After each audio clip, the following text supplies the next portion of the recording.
Good afternoon, my YouTube family. Now, this is part 3 of the Hanover rally that went on. Now, this time it will be the Honorable Mark Golding speaking, the future Prime Minister. So, you guys will hear everything that he's saying in his piece. All I know, he's on some interesting topics, and I like the way how when he's giving his message across, when he's sending his message across, notice enough you look on paper, not in phone. The man just talks what's in his mind and what he's going to do. And and everything just come to fluently. Enough you stutter, enough you think what to say. Like when I think to tell a person a lie, him just go ahead and just give his speech and do it fluently. So you guys will hear what he has to say. So thank you guys for listening. So thank you. So please like, share, and subscribe. God bless. See you soon. This meeting this evening, if I would come down a little early and do a little tour of the constituency east with Carmen Andra Burkis. So I say I would do it, So we come down here, we start at 12 o'clock. I would drive over some terrible road, I tell you. Oh my gosh. We went all over the constituency. And all I can tell you is that I'm feeling quite comfortable with what I saw and what I felt in Eastern Hanover today. The labor rights were very scanty. And the comrades were very energized and excited. And I could feel the nice vibes of victory coming our way. But I heard some issues about water. And I saw the situation with the road.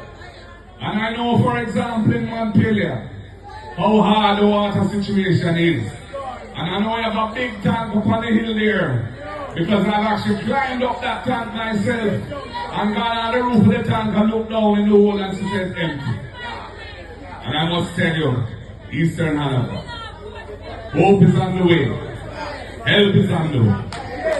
We will do our very best to bring you water as soon as we possibly. Just saying, well, we're having this meeting this evening. If I would come down a little early and time come, we must have a national movement to lead us out of bondage, to give our people rights, to elevate our people, to control their destiny and run the country. And he chose the most brilliant man in Jamaica of that era. No one other than the right excellent Norman Washington Manley to be the first president of the People's National Party. And that movement has been a movement about empowerment, about upliftment of the people, about equality of access to opportunities, about building houses to the people, about bringing educational opportunities to the people, and about building an economy that gives everybody an opportunity to have a good quality of life.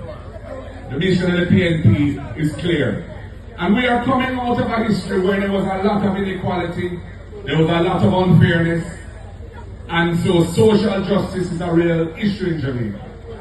Even today, we have a need for further reforms to make our country fair, to make our country just. The people want justice.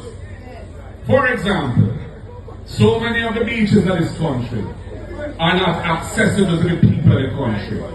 And you want to go on a beach and hold a little meds and time comes, and it affects many of us here in Hanover, is the terms of employment in the tourism industry.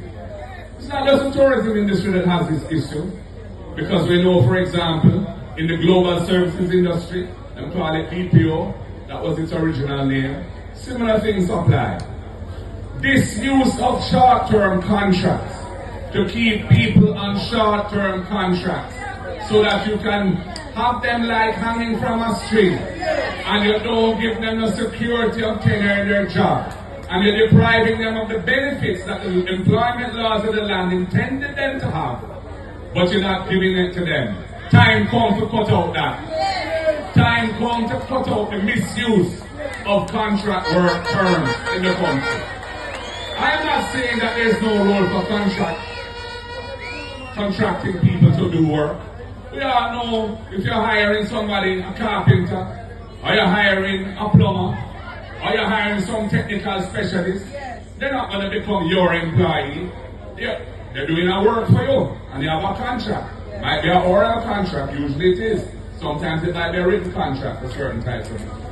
But for people who are essentially full-time employed, coming to work every day in, day out, the rules of the job are determined by their employer. The pay that they're getting is determined by their employer. And it affects many of us here in Hanover. Friends, our mission and our dream is to build a country where our people don't have to aspire to leave the country to make it in life. What kind of country is it where your people's main objective is to leave your country? That is not a way to develop our home. That was not the vision of our forefathers when we fought for independence, when we fought for the right to vote. We must set up Jamaica with a system which makes people feel comfortable, which gives people hope, and gives people access to opportunities and access to the ability to use their personal effort and their talent to step forward in life. That is why when we talk about our policies for education, we're tackling the things which are holding the children back now. Absenteeism is the main problem, or one of the main problems. And we have the ease and we have the right to deal with those two issues that are most contributing to absenteeism of children from school. Lunch money and the cost of it, and transportation, the cost of it. And that is why we have developed those programs. And we're going to make those investments because we want our children to have the opportunity that they can move forward, get a good education, and help to uplift themselves. So, friends, our mission and we don't think that is the solution. We see buses as having a role. We wouldn't have bought old buses, just like we wouldn't have bought used cars for the police, which has been a complete disaster. In fact, many of them have not been delivered. That was one of the many corrupt incidents of the JLP government on the underholders. But we would have an integrated system that deals with the real problem. Buses are part of the solution. Taxis are part of the solution. Identifying the children in need is necessary, and having transport operators that can reach them and who are vetted to make sure that they're safe to drive with is part of the solution.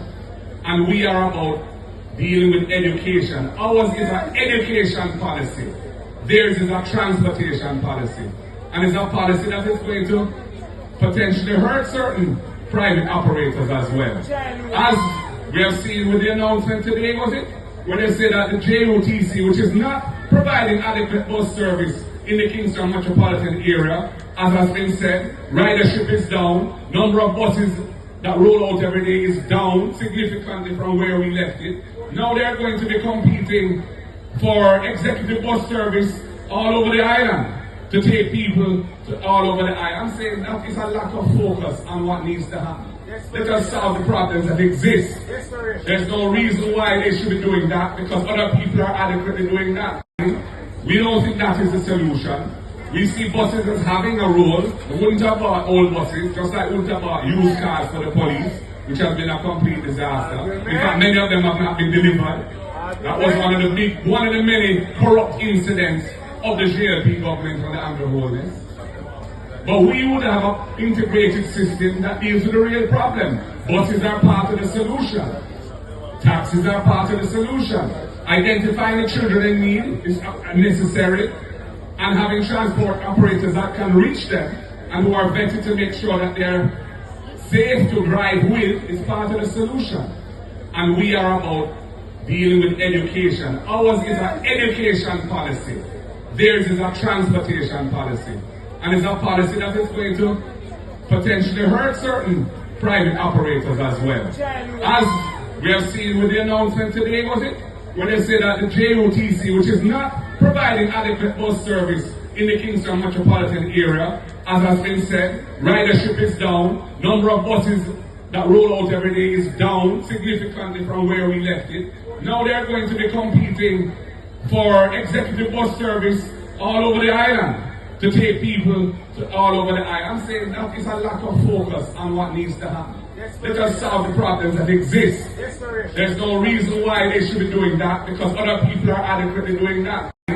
We don't think that is. Yes, we are committed to affordable housing as our priority, because in the last 10 years, there has been no real attempt to fill the demand for affordable housing. Real estate has been booming uptown. Apartments uptown. Apartments in wealthier communities. Going for 30 million, 40 million, 50 million. But ordinary Jamaican people and workers, whether it be public sector workers or self-employed individuals, cannot afford those homes. So we see the gap in the market, we see the need, and we intend to fill it. And the PNP has a track record when it comes to building affordable homes, and a track record when it comes to land reform. That's why when Comrade Rose and Cousins speaks about our land policy, anybody who has been settled on land in Jamaica that is public land and has been there for 25 years or more, they will get their title for that land. And if they've been settled for less than 25 years, but they've invested in the house and they wish to buy it, they will be afforded the opportunity to do so, and they will be given a payment plan that is manageable for them. That is the commitment of the People's National Party. So we want to build an ownership society. Andrew Holness and the JLP love to talk about prosperity. It is a mirage, it is an illusion. There is no prosperity in Jamaica except among the few who are benefiting from his policies and his approach. Include the value of the land in the price of the house when they sell it to you. So when you buy that house, you're getting extra value which you don't even have to pay for. Millions of dollars of value that you don't have to pay for, because the land value is not going to be included in the price. So when they come with them 20,000 or whatever they're coming with, just think about that. Think about the policies I've been describing to you tonight, and those that my colleagues have described already. And think about the fact that those policies are going to benefit you for years to come. Benefit your children for decades to come. Benefit your descendants, your grandchildren for even centuries to come. And don't be confused, don't be taken off track by inducements that will be present for a day or two, but will be fleeting and gone, and you'll be back in the bondage that you're in now. We are wiser than that, Jamaica. We're not going to be fooled by those promises, those illusions of ribbons that are being cut left, right, and center for projects which are not complete. Projects are not anywhere near being ready. Comrades, we have an important choice ahead of us. Whenever the election is called, whether Andrew call it, or the Constitution call it for him, it must happen. And we are ready for it. We're ready now. I've been telling you, include the value of the all over Jamaica. Every day virtually I'm on the road, pressing the flesh, talking to people, and I know what the Jamaican people want to see. And they want to see the back of this government, and they want change. And the People's National Party is coming with a program of progressive change to uplift the people of this country and make Jamaica a better place. We want to build a strong economy, a resilient economy. That is why I am Marky G, Mark Jefferson Golding. My principal role as Prime Minister in terms of day-to-day activity will be to look at the bureaucracy of this country and make it more efficient, to make it less costly, to make it less burdensome for what to deal with it, and to ensure that investors coming to Jamaica get the right treatment so that they will invest their money and create high value added jobs so our people can get wealthy in this country and don't have to run away to other lands to seek hope. There will be hope right here in the land of their birth. I have been meeting with investors. There is a lot of potential there. I'm not going to outline them now. But after this morning I had breakfast with some investors who have a wonderful series of plans, 20 projects integrated in areas where Jamaica has great potential. All over Jamaica. Every day virtually I'm on the road. Please like, share, and subscribe. Thank you.